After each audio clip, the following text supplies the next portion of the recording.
Mais aujourd'hui, vous allez voir, quel est le pasteur? Presque tous les pasteurs sont imbus, rebelles, têtus, violents, menteurs, escrocs, diffamateurs, comploteurs, dégoûtants.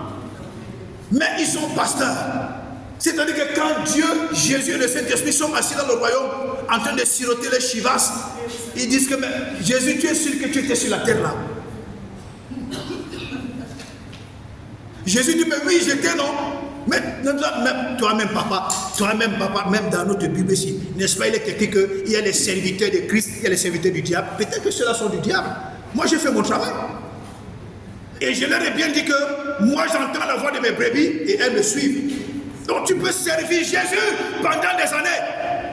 Et à la fin des jours, Jésus n'entend pas ta voix. Tu n'entends pas la voix de Jésus. Tu peux servir Jésus pendant des années. Tu peux prêcher, avoir des révélations, prier, les gens guérissent. Mais au dernier jour, quand Jésus sonne la trompette, tu n'entends pas la voix de Jésus.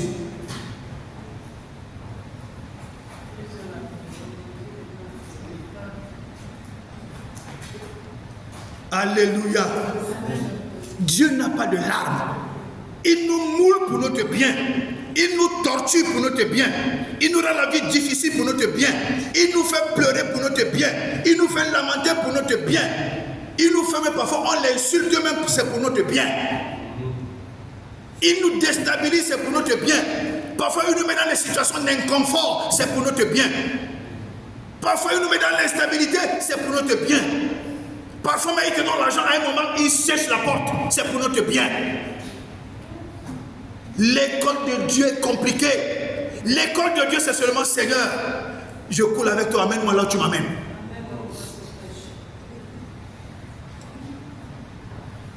Alléluia. L'école de Dieu. Oh my God.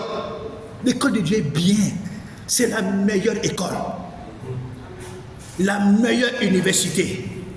Quand tu entres dans l'école de Dieu, quand tu entres premièrement, tu es inscrit. Le Saint-Esprit t'inscrit.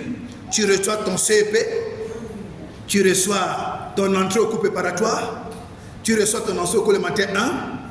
Tu passes au cours élémentaire 2. Tu passes au cours moyen 1. Tu passes au cours moyen 2.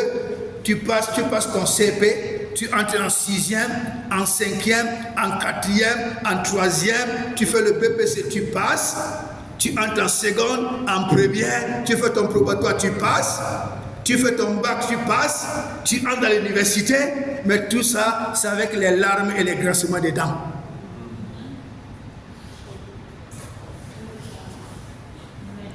Tous ceux qui ont abandonné père, mère, frère, soeur, enfant, terre, pour me suivre, non, ne vous en faites pas, je vais vous bénir et même au centuple, mais restez calme, je vais dire le dernier mot.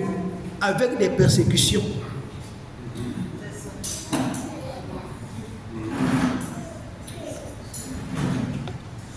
La vie chrétienne facile là, ça n'existe pas. La marche avec Dieu facile là, ça n'existe pas. Si ta vie chrétienne est facile, si ta vie chrétienne n'a pas d'épreuves, si ta vie chrétienne n'a pas d'obstacles, non, regarde encore bien ta repentance. Regarde encore bien ta nouvelle conversion. Regarde encore bien ta nouvelle naissance. Regarde encore bien ta nouvelle naissance. Alléluia. Des jours tu te lèves, tu grondes le ciel, tu grondes la terre, tu grondes Dieu. Tu dis à Jésus que Jésus, tu es même sûr que tu es venu nous sauver. Tu es sûr que tu veux nous sauver. Tu entends un cœur qui te dit que la Bible là, c'est faux, hein? Tu entends la petite voix de Satan. La Bible là, tu es sûr que c'est vrai. C'est faux. Après tu dis, hey, Satan, fous-moi le camp, c'est faux. Et tu commences à énumérer le chapelet des bontés de Dieu dans ta vie. J'étais malade, tu m'as guéri. J'étais dans la douleur, tu m'as consolé. Je voulais voyager, tu m'as fait voyager. Je manquais d'argent, tu m'as donné d'argent. Je ne manque pas à manger.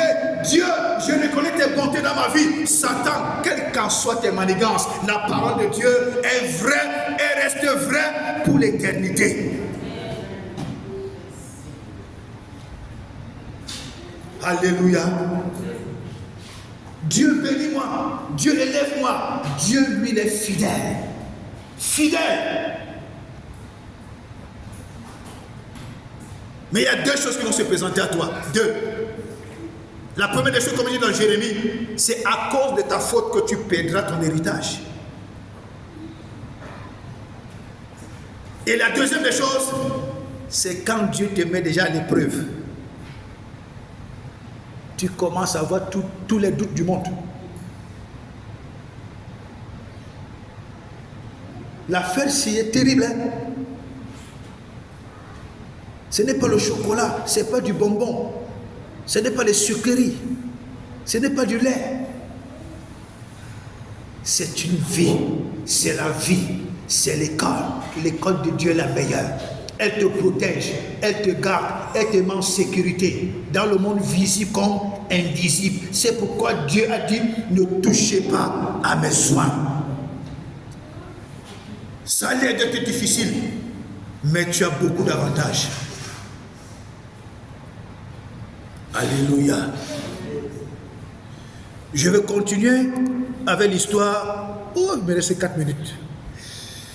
Bon, je vais continuer avec l'histoire de Joseph.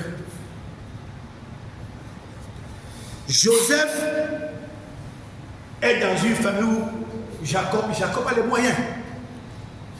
Après la crise économique arrive, les brebis, les bœufs commencent à mourir, l'économie de Jacob commence à baisser. La Bible dit que la pauvreté était entrée en Israël.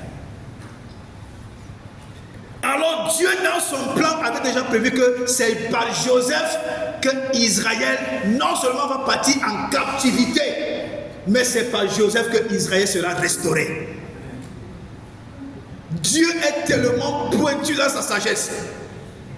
Si Dieu avait dit à Joseph que tes frères vont t'arrêter, ils vont te jeter dans la fosse, que tes frères vont vouloir te tuer, que tes frères vont te vendre comme le bétail, que tu seras esclave, tu vas aller en prison en Égypte, Joseph aurait dit à Dieu, Dieu, je te respecte beaucoup. Mais l'affaire, c'est je préfère que tu me tues maintenant, tu m'envoies en enfer, que d'aller affronter cet enfer. Joseph savait qu'il était grand. Les rêves de Joseph, il a vu comment 11 étoiles se prosternaient devant lui. Il a vu comment les gerbes se prosternaient devant lui. Mais de nos jours, si tu rêves qu'il y a des gerbes de fleurs qui ont commencé à danser devant toi, tu peux dire à un pasteur, il va te sortir toute la sorcellerie de la Bible. Il va te dire non, on t'a déjà invité, non, on t'a déjà pris en sorcellerie, non, on veut déjà te tuer, non, ta vie est bloquée, non, c'est la malédiction. Il va te sortir toute la sorcellerie de la Bible, va pas sceller. Alors que Dieu te donne un songe pour te dire, des gens vont se prosterner devant toi. Alléluia. C'est pourquoi la Bible dit, quand les gens se moquent de toi, Dieu va te bénir et ce sont les mêmes gens qui vont venir se prosterner devant toi. Alors, Joseph prend la nourriture pour la donner à ses frères. Arrivé là-bas, ses frères l'arrêtent. Voilà le rêveur. Il y a des choses que Dieu t'a montrées qui vont s'accomplir tant que tu restes attaché au Seigneur. Il dit, tant que tu restes attaché au Seigneur, ces choses vont s'accomplir. Dieu t'a montré un rêve, reste attaché au Seigneur. Dieu t'a montré quelque chose, Dieu t'a montré la grandeur, Dieu t'a montré la bénédiction, reste attaché à Dieu. Cette chose va s'accomplir. Alléluia. Alors il arrive devant ses frères la tapent, tuons-le. Ruben dit, Ruben et Judas disent que non, pardon, on ne peut pas le tuer, c'est notre sang. C'est ce qui se passe même en sorcellerie. Quand les gens veulent te tuer en sorcellerie et que tu es enfant de Dieu, tu es dans le plan de Dieu, il y a toujours un ou deux qui vont dire, celui-ci, je ne suis pas d'accord, on le tue. Je ne suis pas d'accord. Là, il a déjà mis le doigt de veto, on ne peut plus rien. Il arrive, ses frères disent, ok, jetons-le dans la fosse. Il jette Joseph dans la fosse. Quand les Amalécites, les Madianites sont en train de passer, Dieu a fait de telle sorte que Ruben l'aîné se déplace. Et ils sont restés vendre Joseph parce que si Ruben était là, il ne pouvait pas vendre Joseph. Il devait passer sur son corps. Dieu a décalé Ruben Ils sont restés vendre Joseph. Joseph, à l'instant là, parce que quand nous lisons la fin, Joseph dit que voilà mes frères qui m'avaient vendu. Ça met l'amertume dans son cœur, mais il a donné l'amertume. Donc ça veut dire que quand le fait que ses frères l'avaient vendu, le gars avait gardé ça dans le cœur. Il avait gardé ça dans le cœur. Mes frères me vendent. Mes frères me vendent. Le même sang. Le même sang, mes frères me vendent. Comment les gens sont cupides comme ça? Ils sont entrés dans le con, le forme là, et les gars m'ont vendu. Ils ne savaient pas que Dieu était en train de dérouler sa vision dans sa vie. Il arrive en Égypte, on le vend encore comme du bétail. Et qui l'achète? Potiphar, un officier supérieur du royaume de Pharaon. Pourquoi ce n'est pas un pauvre type qui l'a acheté?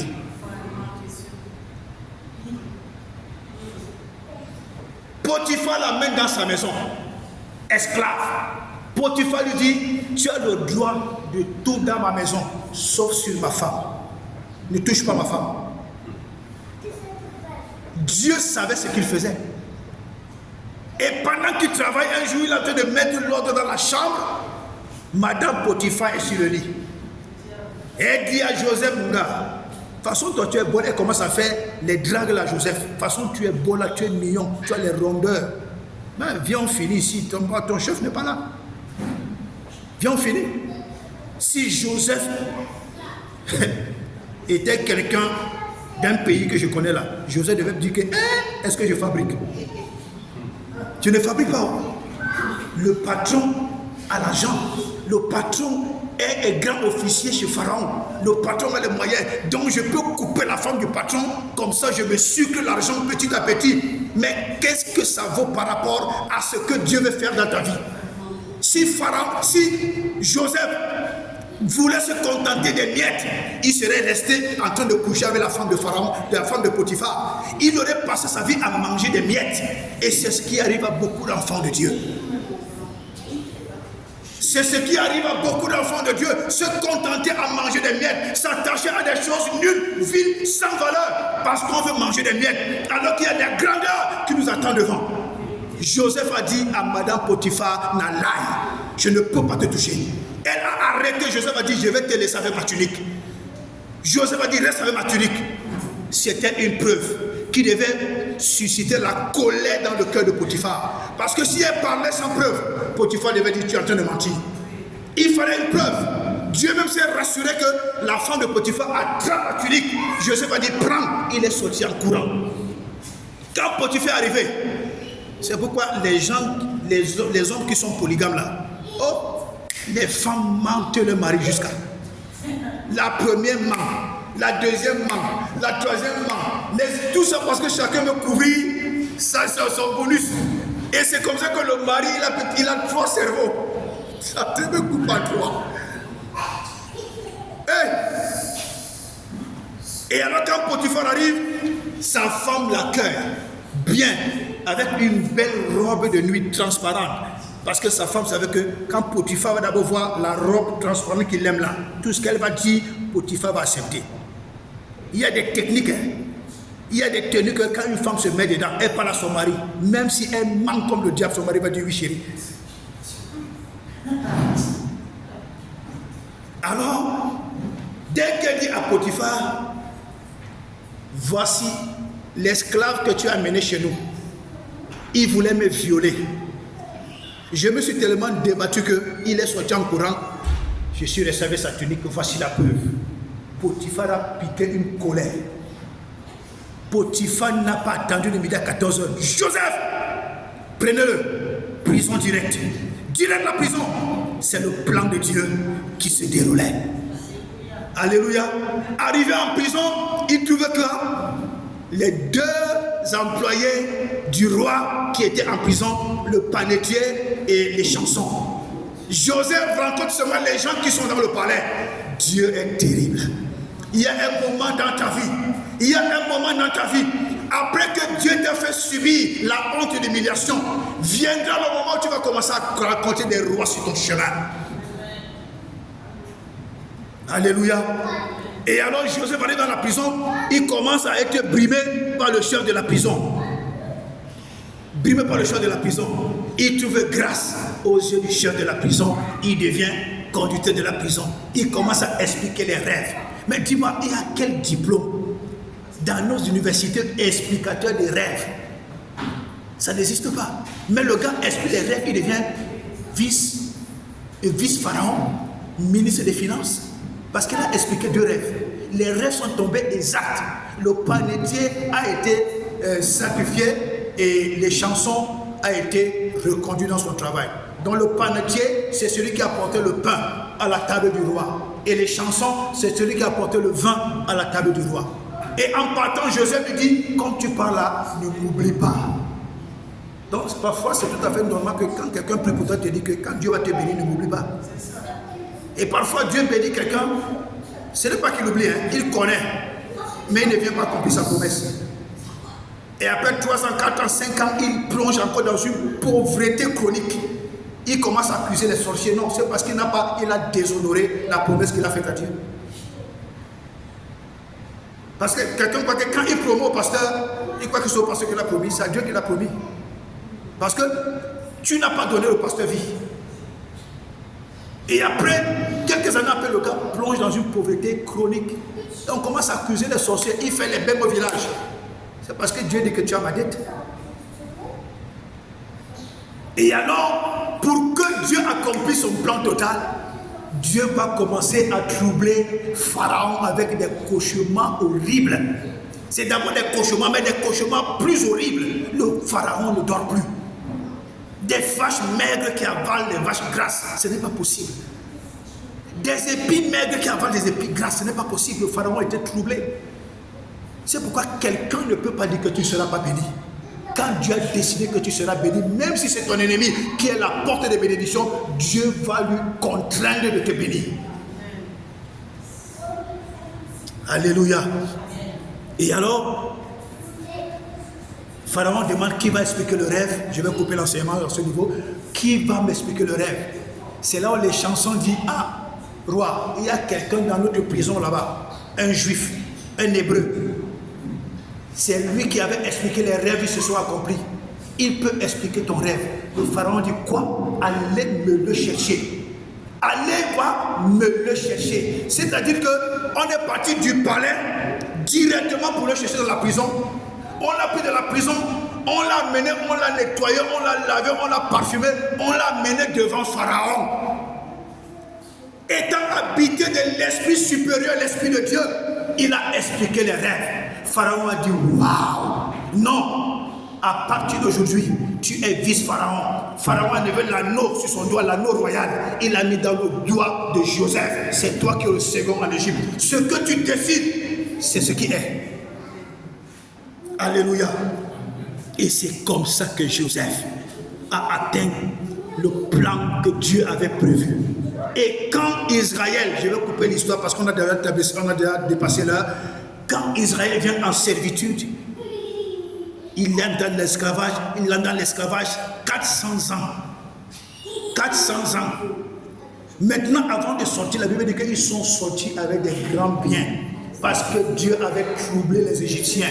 Dieu a troublé les femmes. Dieu a troublé les hommes. Dieu a troublé les trésors. Dieu a troublé les poches. Dieu a troublé les coffres-forts. Dieu a troublé tous les trésors de l'Égypte. Il a dit aux Égyptiens, dans le rêve, allez donner à mes enfants. Ils sont sortis avec de l'or et des biens parce que Dieu avait imposé aux enfants de l'Égypte. C'est ce qui va se passer en cette saison. Qu'il pleuve, qu'il neige. C'est ce qui va se passer en cette saison. Dieu est en train de faire un travail extraordinaire. J'ai dit, nous allons voir les fruits de cette affaire. Alléluia. Et c'est comme ça que Israël est restauré. À cause de qui? À cause d'un petit enfant comme Joseph. Je m'arrête là aujourd'hui. On a traversé l'heure. Que Dieu vous bénisse.